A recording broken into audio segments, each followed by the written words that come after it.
오늘 한 번 더 다른 것으로 오늘 본문 제목처럼 옆에 분들, 앞뒤 분들하고 샬롬으로 인사하겠습니다. 샬롬.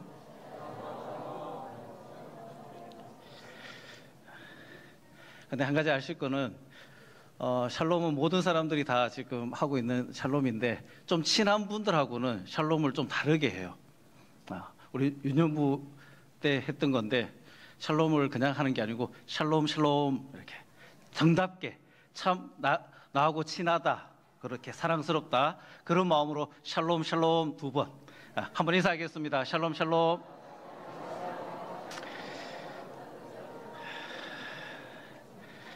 자, 이 분위기면 오늘 말씀은 끝내도 될 것 같아요. 이스라엘 백성들에게 있어서 가장 중요한, 또 가장 의미 있고 소중하게 여기는 단어가 있다면 아마 우리가 지금 인사하고 있는 이 샬롬이라는 단어일 겁니다. 그들에게 가장 익숙하면서도 그들의 모든 꿈과 비전, 그리고 그들의 이상이 포함되어 있는 가장 소중한 단어가 샬롬입니다. 그러나 이 샬롬은 일반적으로 평화라는 그 의미보다는 훨씬 더 깊은 의미를 가지고 있습니다. 완전하다, 또 건강하다, 성취하다, 이런 단어를 가지고 있습니다. 한 신학자는 이렇게 이야기합니다. 샬롬이란 우리를 둘러싼 모든 삶의 현장, 모든 인간관계 속에서 궁극적으로 경험될 수 있는 충만하고도 온전한 은혜의 상태를 샬롬이다라고 이야기하고 있습니다. 샬롬이라는 이 단어를 영어로 번역을 하면 좀 더 포괄적인 의미로 사용되어집니다. 웰빙, 충만함, 건강함, 이런 것을 포함하고 있는 것이 샬롬입니다. 이스라엘 역사성에서 이 샬롬이라는 단어가 오늘 처음 등장하는데 가장 어두운 시대, 가장 암흑한 시대, 이 사사시대에 여호와 샬롬이라는 단어가 사용되고 있습니다. 하나님은 기드온을 통해서 어려움에 빠진 나라를 구원하시기 위해서 이 기드온을 하나님의 지도자로 세우셨습니다. 하나님을 만났을 때 이 기드온은 너무나도 감격스러워서 하나님 앞에 제단을 쌓았는데 그 제단의 이름이 여호와 샬롬이라고 불렀습니다. 오늘 24절의 말씀에 그겁니다. 기드온이 여호와를 위하여 거기서 제단을 쌓고 그것을 여호와 샬롬이라 하였더라. 하나님을 만난 그 감격, 어렵고 힘든 그 상황 속에서 하나님이 찾아오셔서 평강의 하나님이 찾아오신 것, 그것을 통해서 너무나도 감격스러워서 하나님 앞에 제단을 쌓고 여호와 샬롬, 그렇게 했습니다. 이 여호와 샬롬이라는 그 이름은 하나님의 이름이기도 합니다. 하나님을 경험한 기드온은 하나님께 쓰임받는 새로운 인생으로 변화되었습니다.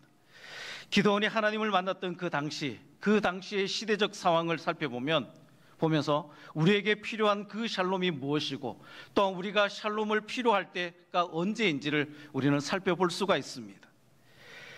오늘 6장 읽지는 않았지만 6장 첫 번째 1절 말씀을 보면 이렇게 되어 있습니다. 우리 6장 1절 말씀 우리 앞에 나와 있으니까 같이 보도록 하겠습니다. 시작.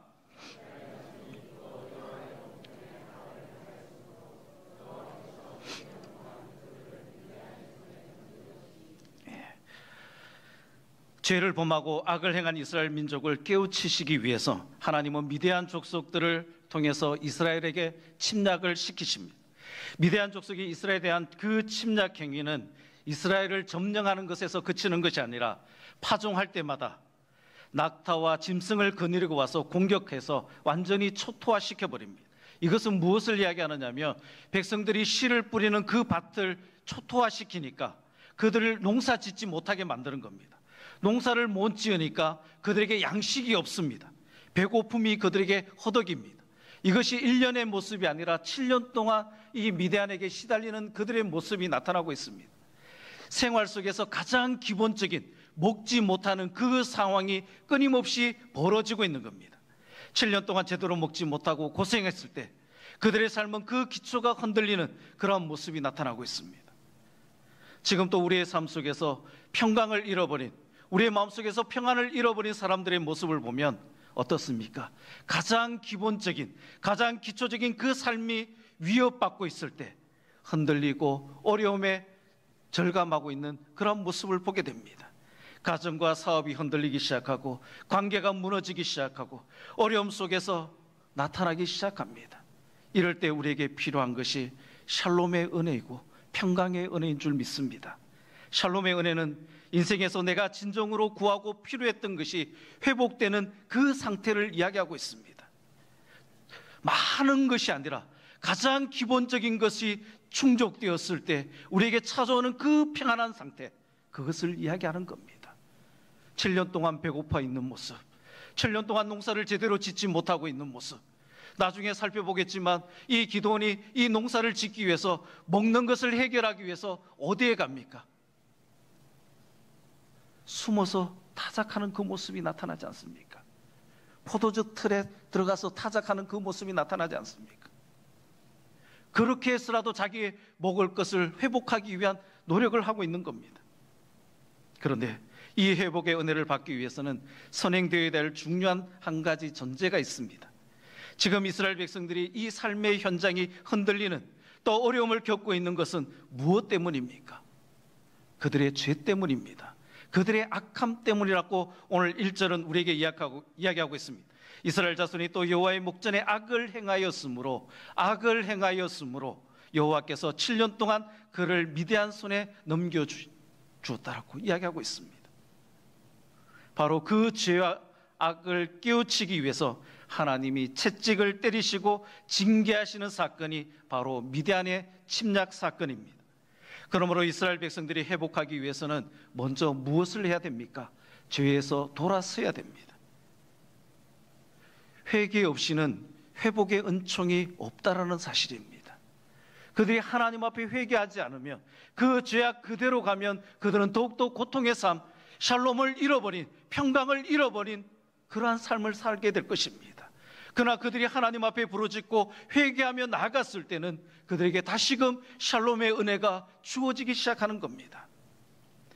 6절 이하의 말씀에 보면 이스라엘 백성들이 어려운 궁지 속에서 다시 하나님을 향하여서 부르짖고 있는 모습을 보게 됩니다. 회개의 부르짖음이 시작되고 있습니다. 이 회개의 부르짖음은 회복의 시작이라고 이야기할 수 있습니다. 그들이 하나님 앞에 죄를 범하였고 그것으로 인해서 하나님 앞에 징계를 받고 있고, 그것을 통해서 그들이 하나님 앞에 부르짖고 회개하고 회복하고 있는 모습이 나타나고 있습니다.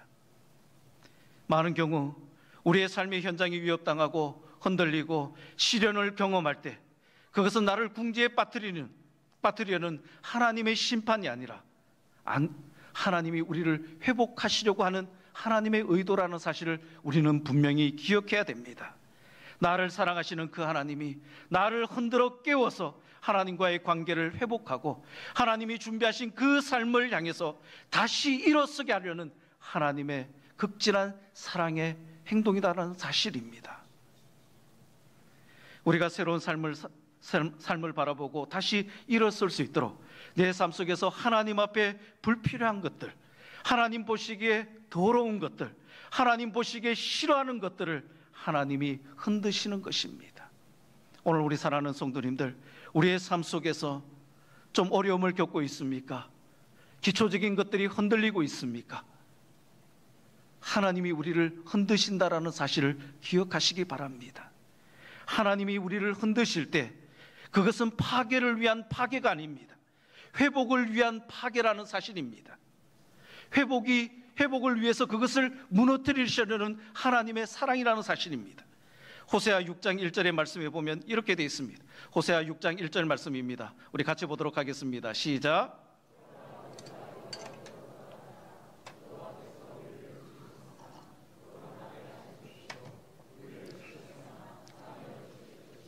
아멘.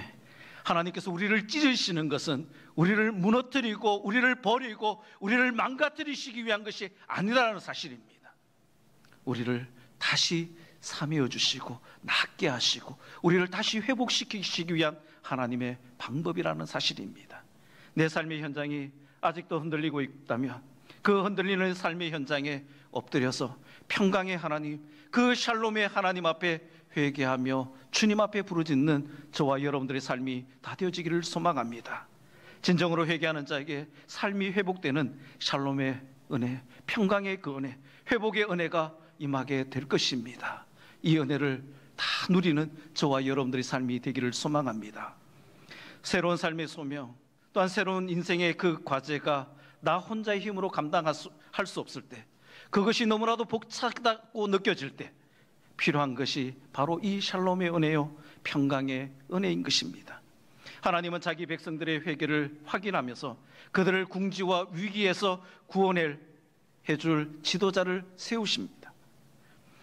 이스라엘의 암흑과 같은 이 시기, 400년의 이 사사 시기, 7번의 악순환이 끊임없이 반복되는 이 시기 속에 하나님은 다시금 회복의 자리를 일으키기 위해서 하나님의 지도자를 세워나가십니다. 당시 사사는 평상시에는 백성들을 판단합니다. 옳고 그름을 구별하고 판단하는 판관의 역할을 하지만 나라가 어려움에 봉착하거나 전쟁이 일어나게 되면 백성들을 이끌고 군대의 지도자로서 역할을 감당하며 나갔습니다. 그런데 오늘 그 지도자로 기드온이 세워졌습니다. 기드온은 농부 출신입니다. 미를 타작하는 기드온에게 하나님이 찾아오신 겁니다. 12절 말씀입니다. 우리 12절 말씀 한번 읽어보도록 하겠습니다. 같이 보겠습니다. 시작.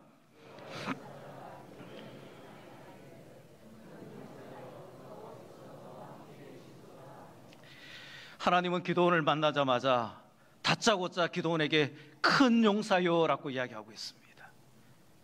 그리고 하나님이 너와 함께 계신다라고 말씀하고 있습니다. 그러자 기드온이 어떻게 반응합니까? 13절 말씀입니다. 13절 말씀 제가 한번 읽어드리도록 하겠습니다. 기드온이 그에게 대답하되 오 나의 주여, 여호와께서 우리와 함께 계시면 어찌하여 이 모든 일이 우리에게 일어났나이까? 또 우리 조상들이 일찍이 우리에게 이르기를 여호와께서 우리를 애굽에서 올라오게 하신 것이 아니냐 한 그 모든 이적이 어디 있나이까? 이제 여호와께서 우리를 버리사 미디안의 손에 우리를 넘겨주셨나이다 하니, 큰 용사여, 하나님이 너와 함께 하신다라고 했던 그 순간 기드온은 하나님 앞에 반문합니다. 과연 하나님이 함께 하시면 우리가 어찌하여 7년 동안 이런 어려움 속에, 고통 속에 이 나라가 힘든 가운데 있습니까? 오늘 우리의 부르짖음 아닙니까? 하나님을 열심히 섬겼는데 우리의 삶 속에 어려움이 찾아오고 힘듦이 찾아오고 우리가 극복하지 못할 문제들을 만났을 때마다 하나님, 정말 하나님은 살아계십니까? 하나님은 나와 함께 계십니까? 내가 정말 하나님의 자녀 맞습니까? 오늘 기드온이 그런 부르짖음을 행하고 있다는 사실입니다. 그런 반문 속에 하나님이 기드온에게 어떻게 이야기합니까? 가서 이스라엘을 구원하라라고 말씀합니다. 14절 말씀입니다. 우리 14절 말씀 같이 보도록 하겠습니다. 시작.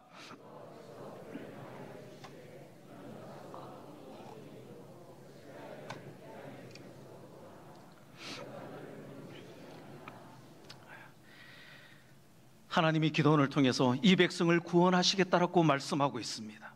그렇지만 하나님이 강한 그런 의지를 가지고 계셨음에도 불구하고 기드온은 선뜻 순종하지 않습니다.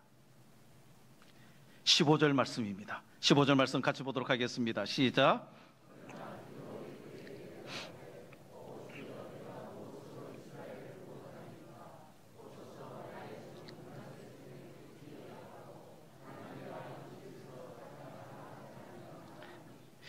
기드온이 선뜻 대답하지 못하고 자신과 같은 이 비천한 자가, 이 연약한 자가 어떻게 해서 이스라엘을 구원할 수 있겠습니까?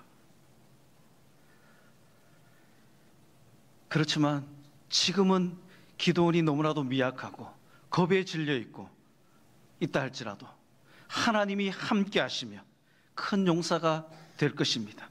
그것을 말씀하고 있는 겁니다. 하나님도 우리도 마찬가지입니다. 하나님이 함께 하시기만 하면 이 땅에서 귀하게 쓰임받을 수 있다라는 사실입니다. 이 가난한 농부 기드온에게 큰 용사로 나라를 구원하는 그 비전을 가지고 다가오셨던 것처럼 하나님은 오늘 우리에게도 찾아오십니다. 연약하고 보잘것없고 아무것도 없는 우리에게 찾아오셔서 우리를 향해서 큰 용사라고 말씀하시고 내가 너와 함께 하겠다라고 말씀하고 계십니다. 부족한 것처럼 보이는 사람들, 그 사람들을 하나님이 위대하게 사용하시는 겁니다. 우리가 부족한 것이지 하나님이 부족한 것이 아닙니다. 우리가 연약한 것이지 하나님이 연약한 분이 아니십니다. 하나님이 함께 하시기만 하면 연약한 우리도 하나님 앞에 귀하게 위대하게 쓰임받을 줄 믿습니다. 오늘 기도원의 모습을 찬찬히 살펴보면, 우리가 여름 성경학교 때 우리 유년부 아이들하고 찬찬히 살펴보면 기도원처럼 비겁한 자가 없습니다. 기도원처럼 겁이 많은 자도 없습니다. 연약한 자도 없습니다. 그럼에도 불구하고 하나님은 기도원과 함께 하셨고, 기도원의 300용사와 함께 하셔서 미디안의 13만 5천 명의 군대를 무찌르는 하나님의 놀라운 역사를 이루며 나아갔던 것입니다. 오늘 우리의 모습을 돌이켜 보시기 바랍니다. 얼마나 내놓을 것 없는, 보잘 것 없는 인생입니까? 한번 바람 불면 쉬 넘어가 버리는 우리의 인생의 모습들 아닙니까? 그러나 이러한 인생이라 할지라도 하나님이 나와 함께 해주시기만 하면, 하나님이 나를 큰 용사로 부르시기만 하면 우리는 하나님 앞에 귀하게 쓰임받는 줄 믿습니다. 여러분, 베드로를 한번 보시기 바랍니다. 베드로라는 그 이름을 갖기 전에 시몬이라는 이름을 가졌습니다. 이 시몬이라는 이름 뜻 가운데는 잎사귀라는 이름의 뜻을 가지고 있습니다. 잎사귀가 뭡니까? 잎사귀같이 연약한, 또한 쉽게 흔들리는 그 인생을 살아왔던 시몬에게 예수님이 이렇게 말씀하십니다. 시몬아, 내가 장차 게바가 되리라, 베드로가 되리라. 게바는 아람어고 베드로는 히라보입니다. 둘 다 의미는 똑같습니다. 반석이라는. 연약한 잎사귀 같은 그 인생, 하나님이, 예수님이 부르셨을 때는 그의 인생이 연약한 잎사귀의 인생이 아니라, 쉽게 흔들리는 그 인생이 아니라 반석 같은 우뚝한 튼튼한 인생으로 나아가게 된다는 겁니다. 그래서 베드로의 그 고백 속에 하나님께서 교회를 세우시고 교회를 이끌어 가시겠다라고 말씀하고 있는 것입니다. 사랑하는 성도님들, 오늘 농부 기도원에게 기도원의 그 비전을 바라보시고 하나님이 찾아오셨습니다. 연약한 기도원에게 찾아오셔서 큰 용사로 불러주셨습니다. 또한 시몬과 같이 연약한 잎사귀와 같은, 또한 쉽게 흔들리는 이 시몬에게 찾아오셔서 베드로의 비전을 주시고 하나님의 교회를 맡기시는 놀라운 역사를 주셨던 겁니다. 오늘 우리에게도 동일하게 하나님께서 우리 곁에 동일하게 찾아오셔서 우리를 쓰시겠다라고 말씀하고 있습니다. 그때 우리가 해야 될 일이 무엇입니까? 겸손하게 주님 앞에 엎드려서 우리의 자신을 주님 앞에 내어드리는 것입니다. 주님이 원하시면 이 보잘것없는 것이라도 주님 앞에 사용되기를 원합니다. 우리 연세 드신 분들, 이제 기력이 없어서 무엇 할 수 있겠느냐? 천만의 말씀입니다. 제가 예전에도 한번 이야기했던 것 같습니다. 우리가 살아가는 삶 속에는 은퇴가 있지만 하나님의 나라에는 은퇴가 없습니다. 은퇴는 언제요? 주님이 부르시는 그날이 은퇴하는 날입니다. 하나님이 분명히 지금까지 생명을 연장시켜 주신 것은 하나님이 무엇인가 할 일이 있기 때문에, 또한 이 나라 민족과 교회를 위해서, 또한 다른 성도들을 위해서, 다음 세대를 위해서 기도할 제목들을 주셨기 때문에 하나님께서 그 사명이 완수되는 그날 하나님이 불러가실 겁니다. 그 사명이 완수되지 않으면 하나님이 부르시지 않을 겁니다. 사랑하는 성도님들, 연세 드셨다고 멈추지 마시기 바랍니다. 하나님이 우리를 사용하시기를 원한다면 기꺼이 우리 자신을 내어드릴 수 있는 저와 여러분들의 삶이 되어지기를 소망합니다. 지금까지 하나님께서 그렇게 하셨음에도 불구하고 기도는 아직도 준비되지 않았습니다. 그래서 하나님 앞에 표징을 구하고 있습니다. 17절 말씀입니다. 17절 말씀 우리 같이 한번 보도록 하겠습니다. 시작.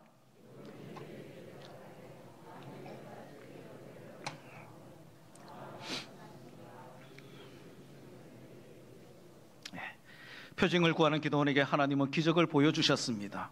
기도원은 기적을 경험하면서 정말 하나님이 자기를 찾아오셨다는 그 사실에 대해서 확신하게 되었습니다. 그리고 하나님을 만났던 그곳에 제단을 쌓고 그 제단의 이름을 여호와 샬롬이라고 불렀던 겁니다. 그리고 그는 이제 하나님이 쓰시는 놀라운 지도자의 길을 걸어가기 시작합니다. 스스로 비천하다라고 여겼던 그가 여호와 샬롬, 평강의 하나님을 통해서 변화된 삶을 살아가고 있는 것입니다.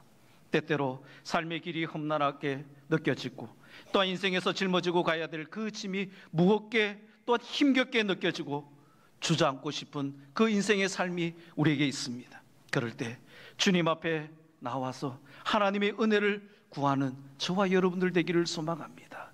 내 힘으로 지기에는 너무나도 무겁습니다. 이 삶의 무게가 너무나도 힘겹기에 나의 힘으로는 도저히 질 수 없으니 하나님 도와주십시오. 평강의 하나님 나와 함께해 주십시오. 그렇게 구할 수 있는 저와 여러분들 되기를 소망합니다.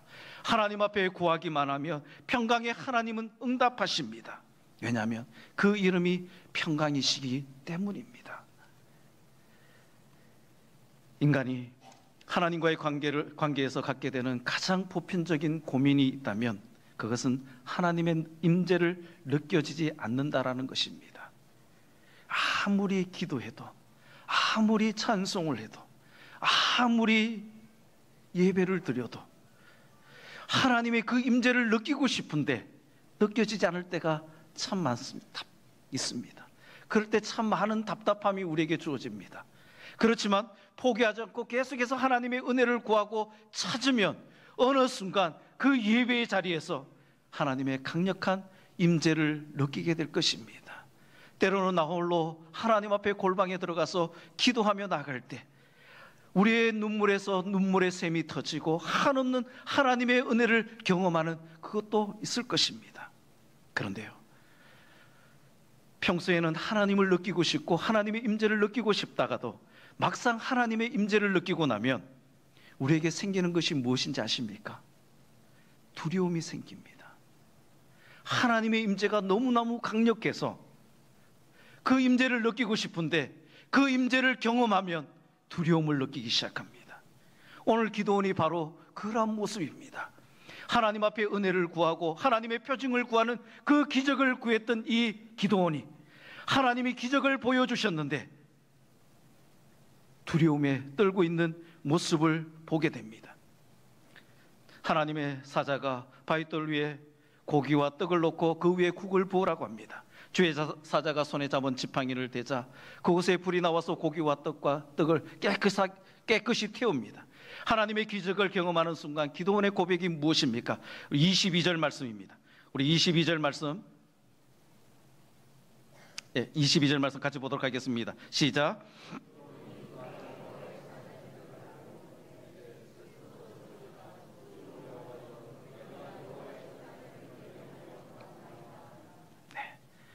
슬프도소이다. 이것은 무엇을 얘기합니까? 구약에서 죄인이 하나님을 대면하는 것은 죽음을 의미합니다. 죄인이 하나님의 영광을 접하는 그 순간 죽는 것입니다. 기도원이 하나님의 사자와 대면하였습니다. 그것 때문에 자신이 죽을 것 같은 그 고통 속에 슬프도소이다. 이제 나는 죽게 되었습니다. 그 두려움 때문에 슬퍼하고 있는 기도원의 모습을 보게 됩니다. 그런데 뜻밖에도 하나님의 반응은 달랐습니다. 23절 말씀입니다. 23절 말씀 같이 봅니다. 시작.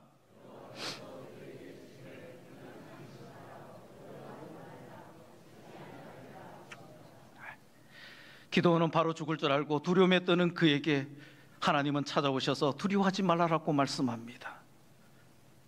죽을 수밖에 없는 사람이 하나님이 찾아오셔서 이제는 너는 죽지 않는다라고 할 때 그 마음속에 찾아오는 평안함, 물밑들 넘쳐나는 그 하나님의 평안함이 얼마나 넘쳐나겠습니까? 시한부 인생에게 의사가 어느 날 갑자기 찾아와서 당신은 이제 죽지 않습니다, 살아났습니다 라고 했을 때 그 사람은 어떨까요? 말할 수 없는 그 감격이 나타나지 않았겠습니까? 오늘 기도는 하나님의 사자를 대면하고 죽을 수밖에 없는 자신의 모습을 발견했을 때, 슬퍼하고 두려워 떨고 있었을 때 하나님은 찾아오셔서 두려워하지 말라라고 말합니다. 죽지 않을 것이다 라고 말씀하고 있습니다. 기도는 매우 감격하면서 하나님 앞에 일어나서 제단을 쌓고 그 제단의 이름을 여호와 샬롬이라고 불렀습니다. 때때로 우리가 하나님을 사모하고 하나님을 그리워하다가도 막상 하나님을 조금 경험하게 되면 하나님을 두려워할 때가 얼마나 많은지 모릅니다. 그보다 더 많은 경우 사람들은 아예 하나님에 대한 막연한 그 두려움을 안고 평생을 살아가고 있는지도 모릅니다. 하나님에 대해서 깊이 알고 깊이 하나님을 만나고 싶은데 막상 하나님 앞에 서면 하나님이 내 죄를 다 펼쳐 보이시고 나를 죽이실 것 같은 그러한 무의식의 공포가 내 마음속 깊은 곳에 밀려온단 말이지요. 그러한 마음이 드는 것이 우리에게 무엇 때문입니까? 죄 때문입니다. 죄 때문에 하나님 앞에 가까이 나가지 못합니다. 하나님 앞에 가까이 나가는 것이 두렵습니다. 하나님의 임재를 경험하는 것이 두렵습니다. 하나님의 임재를 경험하고 하나님을 만나는 그 순간 하나님은 내 삶에 내 속에 숨겨져 있던, 저 속에 꽁꽁 숨겨져 있던 그 죄를 다 펼쳐 보이면서 나를 징계하실 것만 같은 그 두려움 때문에 선뜻 나가지 못하는 우리의 모습을 보게 됩니다. 그러나 하나님은 그 죄 때문에 가까이 나가지 못하는 인간들을 위해서 저희 2000년 전에 예수 그리스도를 이 땅에 보내주셨고, 그 아들 예수 그리스도를 통해서 우리의 모든 죄를 짊어지게 하셨고, 십자가에서 거룩한 피를 흘리게 하심으로 모든 사람들의 죄를 다 해결해 주셨습니다. 우리가 예수님을 믿고 예수님을 나의 주님으로 고백하기만 하면 하나님과 화목하게 되는 것입니다. 샬롬의 하나님은, 평강의 하나님은 우리에게 평화를 주십니다. 우리의 마음속에 물밀듯 임하는 구원의 그 평안을 경험하는 저와 여러분들의 삶이 다 되어지기를 소망합니다. 한 이야기를 하고 말씀을 정리하려고 합니다. 우리가 너무나도 잘 알고 있는 한 사람의 이야기입니다. 마틴 루터 이야기입니다. 그가 21살 때 어느 날 시골길을 걸어가는데 갑자기 천둥 번개가 치고 내성병력과 같은 소나기가 쏟아지기 시작했습니다. 그러자 루터는 두려움에 사로잡혔습니다. 루터는 땅에 엎드리며 하나님 앞에 기도했습니다. 하나님, 살려주십시오. 저를 다시 한번 살려주시면 제가 수도사가 되겠습니다. 그 후 루터는 하나님과의 약속을 지키기 위해서 수도원에 들어갔습니다. 그때까지 하나님을 깊이 경험하지 못했던 루터는 하나님을 깊이 알기 위해서 열심히 노력했습니다. 수도원의 그 규율을 다 지켰습니다. 금식하고 고행하면서 하나님의 은혜를 구했지만 여전히 죄책감에 시달리면서 마음의 평안을 얻지 못했습니다. 그러다가 수도 원장이었던 요한 슈타우피치의 충고로 인해서 성경을 공부하기 시작합니다. 본격적으로 성경을 공부하다가 로마서 1장 17절에 그의 마음이 뚫리기 시작합니다. 로마서 1장 17절 말씀입니다. 우리 같이 보도록 하겠습니다. 시작.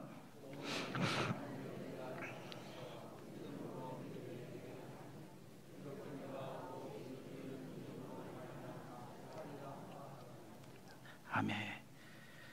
이 루터는 죄책감에 시달리며 평안을 찾지 못하는 그 순간 하나님의 말씀을 찬찬히 공부하다가 이 로마서 1장 17절 말씀, 복음에는 하나님의 의가 나타나서 믿음에 이르게 하나니 기록된 바 오직 의인은 믿음으로 말미암아 살리라 함과 같으니라. 루터는 하나님의 의는 율법 준수와 고행과 수행과 금식과 규율을 지키는 그것이었지만 그 모든 것들을 지킴으로 인해서도 마음의 평안을 얻지 못했던 그가 오직 믿음으로 말미암아 복음의 진리를 깨닫는 그 순간 그에게는 한 번도 경험하지 못했던 하나님의 평안이 그의 마음속에 물밀듯 찾아오고 샘솟는 그 경험을 하게 됩니다. 그날 루터는 자신의 일기에 이런 글을 남깁니다. 지금까지 내가 구했던 하나님은 벌을 주시는 무서운 하나님이었습니다. 나는 그런 하나님을 만나지 못했고 또한 사랑할 수도 없었습니다. 그러나 기록된 바 오직 의인은 믿음으로 말미암아 살리라, 이 말씀으로 나는 복음을 깨닫게 되었습니다. 이제 나는 하나님은 은총과 자비로 오직 믿음으로 나를 의롭다라고 해주시는 하나님의 은혜 속에 들어갔습니다.